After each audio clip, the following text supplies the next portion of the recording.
Gel. Kaygan dikkat et. Taşlara yavaş bas. Tamam.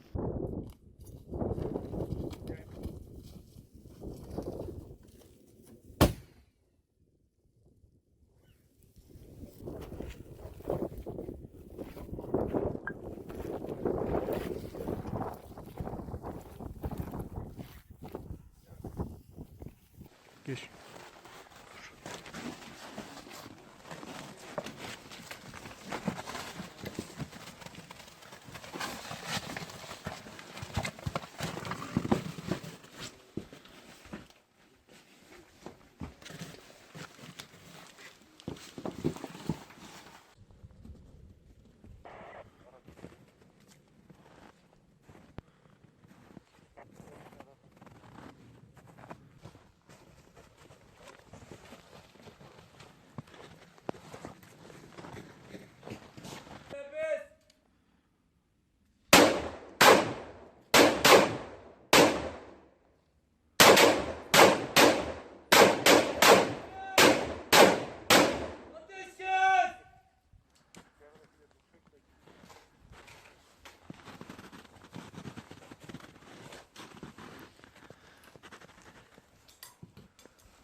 Aferin sana.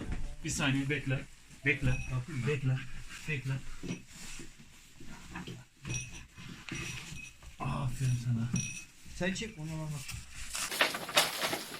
Nerede o?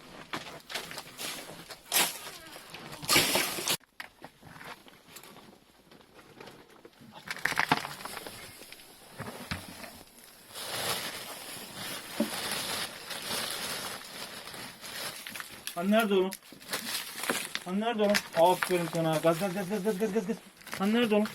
Aferin sana.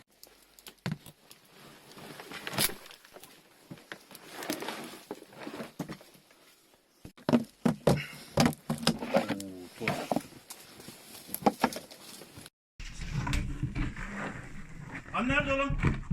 Aferin sana. Aferin. Çek. Sen de görünecek şekilde.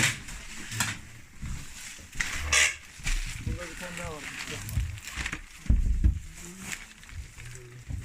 Tek tek gösterin. Tek tek çıkardığınız yeri tek tek gösterin. Şeyler baharat falan görülmüş. Efendim abi bana olsun.